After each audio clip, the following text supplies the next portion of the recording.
Good morning साथियों, मैं doctor Zakir Hussain. Online classes के क्रम में आज हम भारत के प्राचीन कालीन इतिहास में छठी शताब्दी ईसा पूर्व में उदित होने वाले नवीन धर्मों के बारे में चर्चा करेंगे, जिनमें जैन व बौद्ध धर्म बहुत महत्वपूर्ण है और उसके अलावा उनसे पूर्व के 6 नास्तिक संप्रदाय भी इसमें शामिल हैं। साथियों, यदि जैन व बौद्ध धर्म से पूर्व के 6 नास्तिक संप्रदायों की बात करें तो उनमें एक है घोर अक्रियवादी संप्रदाय, जो कर्म सिद्धांत में विश्वास नहीं करता, और इसके जो संस्थापक हैं साथियों वो हैं पूर्ण महाकश्यप। और फिर इसके बाद है आजीवक संप्रदाय। ये नियतिवादी अथवा भाग्यवादी संप्रदाय के रूप में विख्यात हुआ, और इनके जो संस्थापक रहे वो है मक्खली पुत्र गोशाल। आरंभ में मक्खली पुत्र गोशाल महावीर स्वामी, जो जैन धर्म के संस्थापक थे, के शिष्य भी रहे थे। साथियों, फिर तीसरा संप्रदाय है भौतिकवादी संप्रदाय, और जो है इस भौतिक संसार को ही सब कुछ मानते हैं ये, और इनके जो संस्थापक हैं वो हैं अजीत केश कंबलिन। फिर चौथा जो संप्रदाय है साथियों वो है लोकायत संप्रदाय, यानी निकृष्ट सुखवादी संप्रदाय, और इसके जो संस्थापक हैं वो बृहस्पति अथवा चार्वाक को माना जाता है।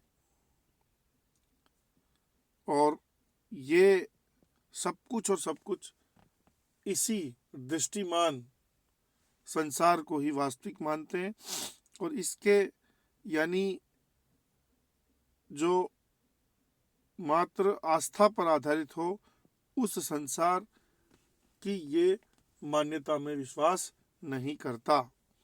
यावत जीवेत सुखम जीवेत घृत, यानी ऋणम कृत्वा घृतम पीवेत, यानी ये पूरी तरह से निकृष्ट सुखवादी के रूप में प्रसिद्ध है। फिर है साथियों शाश्वतवादी से संप्रदाय, और ये इस संप्रदाय के जो संस्थापक हैं वो हैं पकुध कच्चायन। इसके बाद है साथियों संदेहवादी या अनिश्चयवादी संप्रदाय, और संजय वेलट्ठी पुत्र इसके संस्थापक माने जाते हैं। तो इस तरह जैन एवं बौद्ध धर्म से पूर्व हमें 6 संप्रदायों का उल्लेख मिलता है।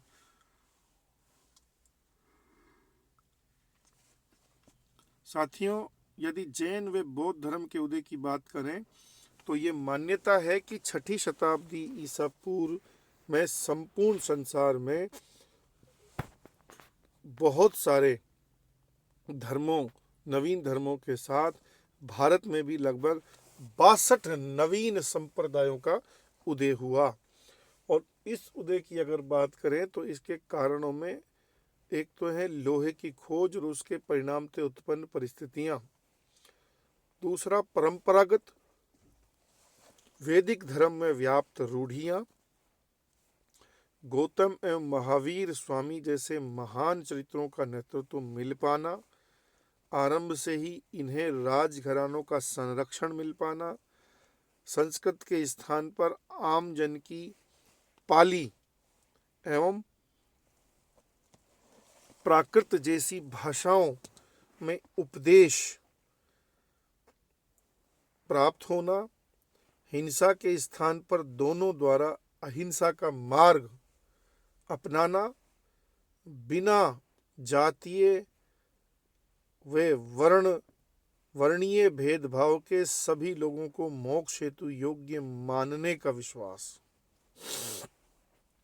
व्यापारिक वर्ग के हित में सूद लेने की छूट देने का सिद्धांत। और अगर पतन के कारणों की बात करें साथियों तो कालांतर में दोनों धर्मों का अनेक संप्रदायों में विभाजित हो जाना, यानी जो इनका बेस्ट था फिर वो वर्स्ट होने लगता है, इसलिए इनका पतन भी एक दिन होने लगता है साथियों। कालांतर में राजघरानों के संरक्षण की समाप्ति, विदेशी आक्रांताओं द्वारा लूटपाट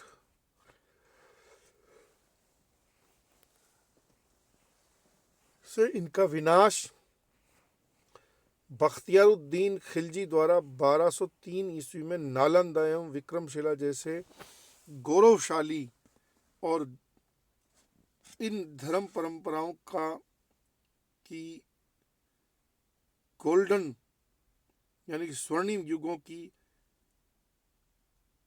जो यादें थी उनका प्रतीक विश्वविद्यालयों को नष्ट किया जाना।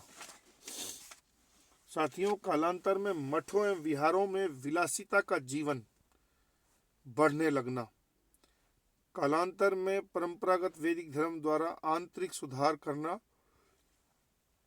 यानी प्रति धर्म सुधारात्मक कार्य होने लगना, सापेक्षता में जैन धर्म का कहीं अधिक कठोरतावादी दृष्टिकोण व अंततः वैदिक जाति परंपरा के साथ उसका समझौता करना, कालांतर में दोनों धर्मों में कर्म कांडों का बढ़ने लगना, गौतम एवं महावीर में समानता, दोनों द्वारा वेदों व परंपरागत ईश्वर की मान्यता का खंडन करना यानी नास्तिक संप्रदाय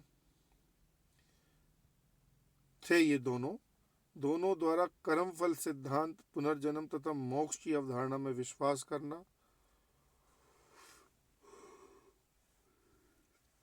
दोनों द्वारा वैदिक वर्ण व्यवस्था व जाति व्यवस्था का खंडन करना, दोनों द्वारा अहिंसा तथा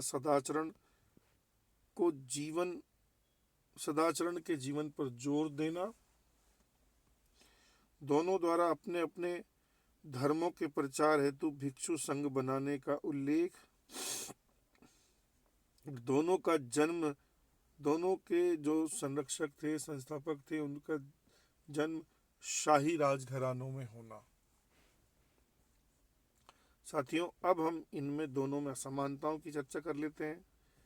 जैन धर्म वैद धर्म अपेक्षाकृत कठोरतावादी दृष्टिकोण था जैन का, वहीं बौद्ध एक मध्यम मार्गी दृष्टिकोण से युक्त था। वीणा के तारों को इतना भी नहीं टाइट करें कि ध्वनि ही नहीं आए और इतना ढीला भी नहीं छोड़ें कि वो टूट जाए, टाइट करने पर तो ढीला भी नहीं छोड़ें कि उनसे इच्छित ध्वनि ही नहीं आए। साथियों, जैन धर्म स्थायी आत्मा में विश्वास करता है, वहीं बौद्ध धर्म क्षण भंगुर में विश्वास करने के कारण स्थायी आत्मा का खंडन करता है। इस रूप में अनात्मवादी दर्शन भी कहलाता है। कालांतर में जाति के प्रति समझौता कर लेता है जैन धर्म, वहीं बौद्ध धर्म समझौता नहीं कर पाता। जैन धर्म निरामिष यानी शाकाहारी भोजन में बिलीव करता है तथा जमीकंद का निषेध करता है, वहीं बौद्ध धर्म में निरामिष व स्थामिष दोनों प्रकार के भोजन की मान्यता रही। अहिंसा का कठोरवादी दृष्टिकोण से अनुपालना करने का विश्वास है जैन धर्म में, वहीं कम कठोरतावादी दृष्टिकोण अहिंसा के प्रति है बौद्ध धर्म का। विश्व की प्रत्येक वस्तु को चेतन मानने का विश्वास है जैन धर्म में, जबकि बौद्ध धर्म में ऐसा नहीं है। जैन धर्म का प्रचार मात्र भारत में संभव हुआ, वही भारत के साथ विदेशों में भी प्रचार प्रसार हुआ बौद्ध धर्म का।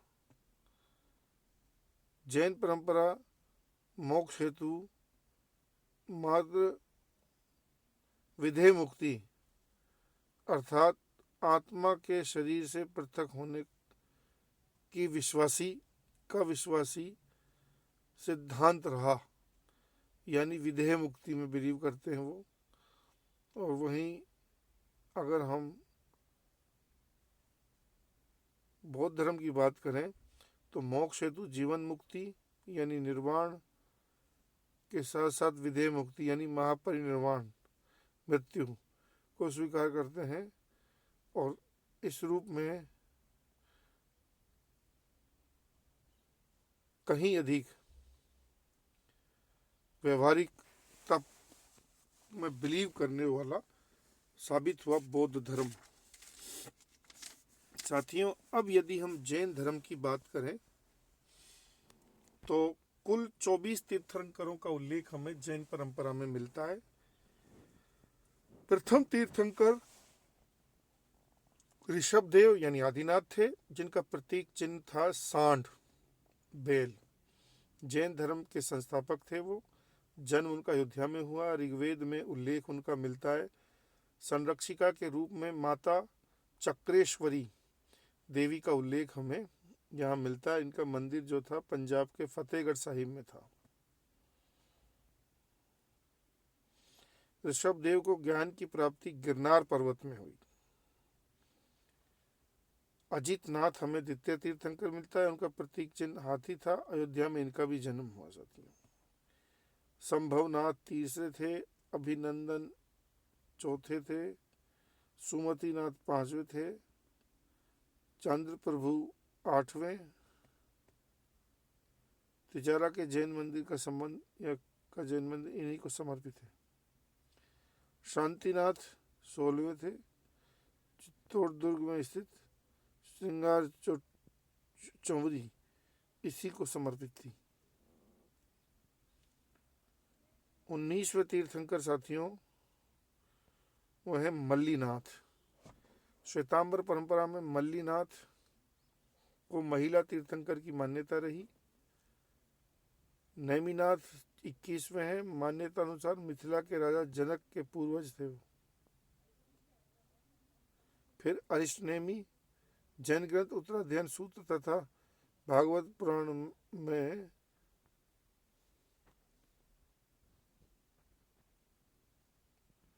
यानी जैन ग्रंथ उत्तराध्ययन सूत्र तथा भागवत पुराण में भगवान श्री कृष्ण के चचेरे भ्राता के रूप में उन्हें मान्यता है।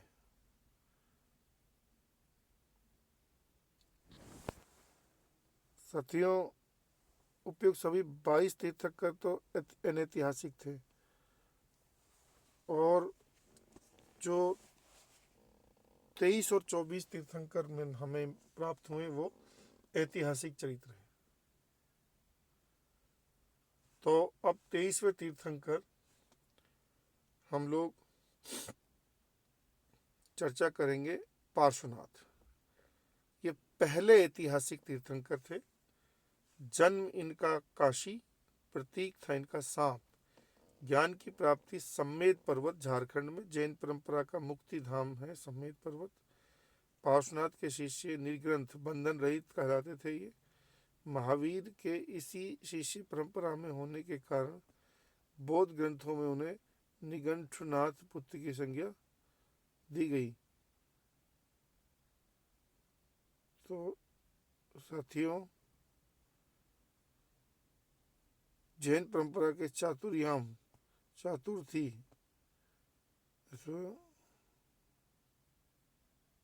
सत्य, अहिंसा, अस्तेय, अपरिग्रह सिद्धांत के जनक वही थे, यानी पार्श्वनाथ।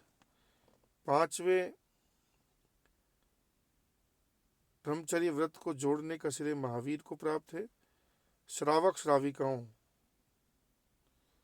अथवा गृहस्थ जैनों हेतु उक्त 5 व्रतों का कम कठोर रूप में अनुपालना या पालना का सिद्धांत पंच अनुव्रत सिद्धांत नाम से प्रसिद्ध हुआ, जबकि भिक्षु भिक्षुणियों हेतु अधिक कठोर रूप में इन महाव्रतों का अनुसरण पंच महाव्रत के नाम से प्रसिद्ध हुआ। तो साथियों, आज हम बेसिक क्लास के अनुसार जैन और बौद्ध धर्म के बारे में इतना ही रखेंगे। अगली क्लास में साथियों फिर हम एक नवीन टॉपिक के साथ मिलेंगे। जय हिंद साथियों।